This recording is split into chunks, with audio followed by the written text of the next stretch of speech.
Well, good morning, good afternoon, good evening, depending on when you may be watching this. This is the Grad Connection, and I'm Jamie Moeller, and my whole point in offering these videos is to try to help graduate students do more than just survive. I want to see you thrive. And so today what I want to talk about is literature review. We've been slowly working our way through kind of the pieces of the thesis or dissertation, basically through the research process, as it were. And really the last few videos and so forth have been really focused on how do you develop the research proposal, and obviously that proposal is typically the first three chapters of either the thesis or dissertation. So what I want to talk about today is a literature review, or sometimes it's called a prior work section. In the traditional monolithic dissertation, it's typically chapter 2. Couple things that I can say about chapter 2. Usually it's one of the longer chapters within the thesis or dissertation. So you really have to be careful with how long it gets because it can become very monotonous. It can sometimes be the hardest to start writing, just depending on as far as like one of the hardest things you have to do relative to the research process, depending on where you start as far as your knowledge relative to the topic. So when I think about the literature review, I think about it both as a product and a process. And I'll say, particularly as it relates to the process, there's not really a shortcut. And so let me go through here and then I'll kind of talk about why I think there's not a shortcut. So as a process, first of all, doing the literature review as a process gives you the historical breadth that you need on the topic to really approach it in the right way. It helps you understand how broad's the field, how long has that topic been studied or examined. So it starts to give you some context in that topic. Now, again, whether your faculty member presents to you the research question that you're going to answer or puts it on you to figure out what the question is, in either case, you kind of, if you have no background in the field or if you have very little background, either way, you're going to have to do the literature review and approach it of getting your arms around the literature that's out there. Now, because essentially what it also does in giving you the historical context, it makes you an expert on the topic.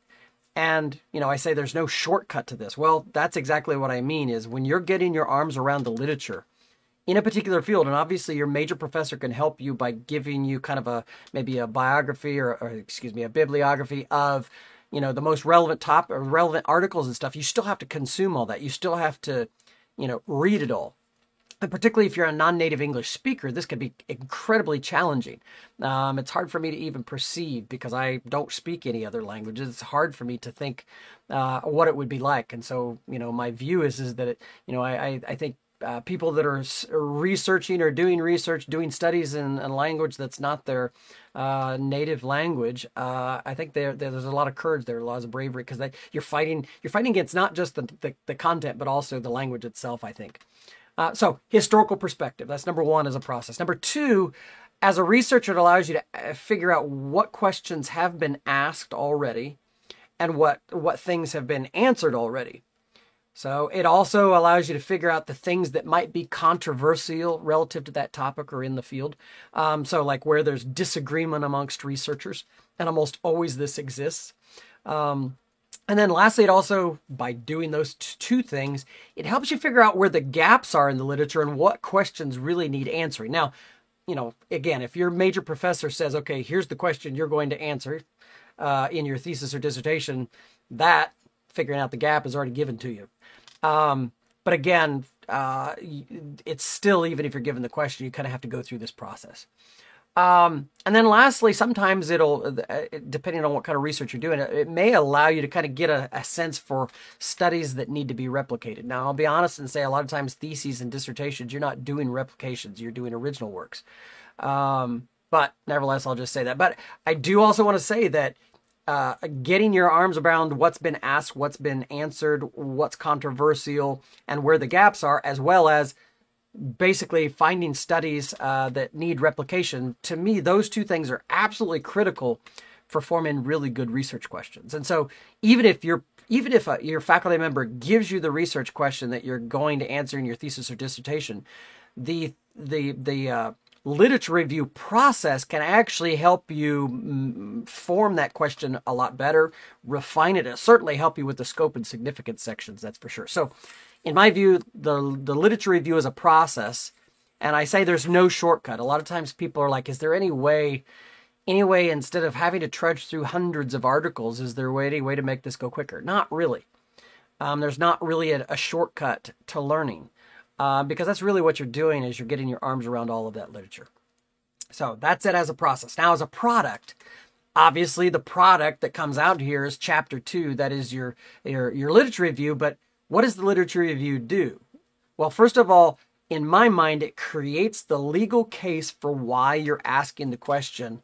And what you're doing is you're framing the question, you're framing your legal case in prior studies by referring to them. And to me, it's almost like a lawyer using case law to prove a point or defend a point. So first, it creates the legal case for your question. Second, it creates the support, and you could say legal case, for the methodology.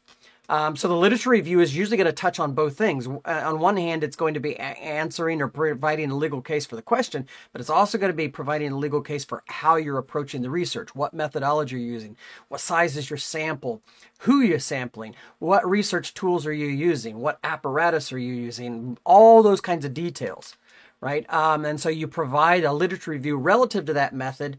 And then when you get to chapter 3 and you're actually talking about method, you don't have to provide all that historical context. Now, I will say one thing, and this is where you may want to talk with your major advisor, as well as looking at examples of prior theses and dissertations from your major advisor or within your department, whatever unit you're in, because that can also kind of tell you, because sometimes that historical information, some people like to actually have it in the historical stuff relative to method. The method stuff, the method background, they sometimes like to have in chapter 3. Other people like it in chapter 2. So that's a question that you're going to want to resolve. But so it's a legal case for the question, a legal case for the method, and then the other part of a product of the product is the literature review, chapter 2, in your dissertation or your thesis. It establishes credibility, your credibility with the reader. When you go to defend with your committee, this background knowledge is one of the, because the whole point is you getting a degree. You're supposed to you're supposed to become an expert in your field. And part of that is the literature review, both as product and process. And honestly, there's just no way, there's no way around it. This is one of the hardest things to trudge through, particularly if you're beginning in a brand new research area, which a lot of graduate students do. So that's kind of my description of it as a product and a process.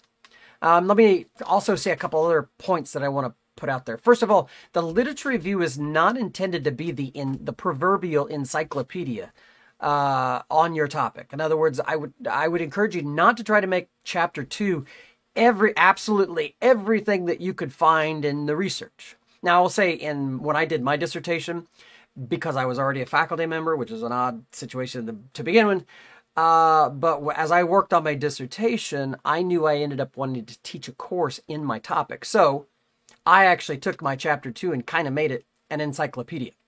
I would advise that would be rare. Rare would be the case that you would actually do that in your literature review. Typically, your literature review should point to just those seminal or germane articles to your topic, only the ones that you really need. Like a lawyer, you want to basically try to ferret out what are the most important cases, what are the most important examples, what are the most important articles, journals, conferences, whatever, that you should point to that most quickly make your case. So that's number one. Number two, and I've talked about in other videos, particularly when I was talking about the research question, I think the literature review can be done before you know what the research question is. It could be done after you know what the research question is. It just depends on, again, it goes back to that approach of what kind of faculty are you working with? Are you working with a faculty member who is dictating to you what research question you're going to answer? Or are you working with a faculty member who says, what do you want to answer? Meaning you have to go out and find the question as opposed to being presented to you. And so I would just say that there's no one time to do the literature review, and it usually doesn't stop either. And typically, as you're working through the research throughout, you're typically gathering additional articles that come out while you're working on it, or additional things that you find. So a couple other suggestions that I would have about writing the literature review. Everybody has different note-taking approaches as it relates to when you're reading through articles and you're writing. I'm not going to get into all that, whether you like to do use electronic things like EndNote and Zotero and Mendeley and all those kinds of things, or whether you're an old school person like me and you typically take notes by hand and write them down. I don't care how you do it, but I would say is make sure whatever note-taking approach you use, be very careful and make sure you clearly identify any words or ideas that are not your own. And because you want to, the research integrity officer in me wants to tell you, be very careful that you don't end up plagiarizing, even on accident, plagiarizing, because a lot of times plagiarism may happen just because of sloppy note-taking, just recklessness in your note-taking. So be very meticulous. And this is one of the things with the literature review, I think is really hard, because you want to get to the work, you want to get to the research, you want to get to all that, but you can't skip the literature review process. You can't skip the note-taking process. You can't skip all those things. It just takes time. And so I would encourage you to begin that as soon as possible. I mean, if you're a beginning graduate student in your first semester, I hope to gosh that you are starting to collect articles and dive into that right now, because the sooner the better, because you just can't shortcut that. So given that, the other thing that I would say is you have to think about how you want to structure the literature review. Are you going to structure it topically, or are you going to structure it chronologically? And usually, almost every literature review I have seen, it's either one or the other or some combination. Oftentimes, topical is used when you're merging multiple topics, like you're bringing them together to focus on a research question. In some other cases, a lot of times, like in things and stuff research, where the research that you're doing is about an algorithm, hardware, software, something physical that you're testing under certain conditions. Oftentimes, you may take a chronological approach with that. And then you may even mix it up. You may actually have a topic and then within that topic present it chronological. I don't know that there's any one way. You can talk with your major professor to see if they have a preferred approach to this, but really you need to organize it in a way that you tell a story, because that's essentially what you're doing when you put together this legal case for your question. You're telling a story, and it needs to be a compelling story as to why you're answering the question that you're answering, as well as how you're approaching that research. So topical versus chronological. Now, a couple other things that you may want to talk with your faculty member, particularly your chair, about is, do they have expectations for the length of chapter 2? And usually it's not a minimum, but it's usually a maximum, because it's very easy for literature reviews to get out of control, where you just got pages and pages and pages, and it just becomes a drudgery to work through, because you're kind of, it's actually harder to write concisely than it is to write in a very wordy way. And so a shortcut, a cheat, if you will, not really a cheat, but I think you'll understand what I'm getting ready to say, kind of a way to get around having to be concise is just to be long and not worry about it. Matter of fact, I think faculty graduate committees do students a disservice when they allow them to write a 50-page literature review when it probably needs to be whittled down. Talk with your faculty member about expectations of length. Second, talk to your faculty member about expectations on the dates of the sources that you're going to use. Some faculty will say, I only want articles from the last 3 to 5 years. Others will say, I want the most important articles for however far back you need to go. So talk to your faculty member to see if they have any kind of expectations that way. Talk to your faculty members about any expectations about the source type. That is, do they prefer only journal articles, or are they okay with journal articles and conferences? Are they okay with you including theses and dissertations? Are they okay with you including consumer sources, right? So like trade sources, if you will, like books that would be for practitioners and those kinds of things. Are they okay with white papers and those kinds of things? So have a conversation about, are there expectations? Because it's terrible if you go down the road of getting all of these sources and then your major professor says, well, I only want you to be looking at journal articles, and that omits half the work that you've already done. You don't want to get down that road. And then last question that I would have you ask your major professor is that as you're writing a literature review, oftentimes you'll make a point and then you cite something. And so the question is, when you make a point, when you are trying to reinforce something that you're saying, what is the faculty member's expectation as to how you reference that? And what I mean by that is sometimes you'll find that 3 or 4 or 5 sources point to this same, that would support this same fact. And what happens is, as you write that reference, it gets very long in your literature review. Some faculty only want you to refer to one element in any reference. Others are fine with you doing what I would call compound references, where you have multiple sources that you're pointing to support a single statement, right?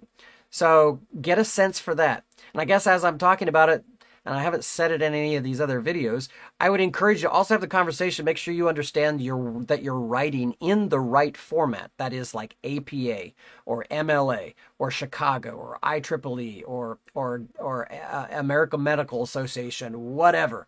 I would encourage you to take a look at that and have a conversation with your faculty member really on all these points. So hopefully this helps you, give you a little clarity on how to approach a literature review, how to kind of, at least what are some of the most important points that you should be getting out. The biggest takeaway I would give you is there's really no shortcut to consuming and reading and gathering all of the articles that you kind of have to go through and trudge through.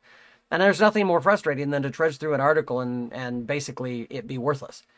But that's just part of the experience of going through a literature review. So make sure you block out enough time to do that. Start early as you can, first semester if possible, and starting to gather articles and to make yourself an expert in your field. So again, I'm Jamie Moeller. Drop me a line if I can be of help to you, or if you have specific questions or even topics that you'd like for me to cover on these videos. But have a great day. Thanks. Bye-bye.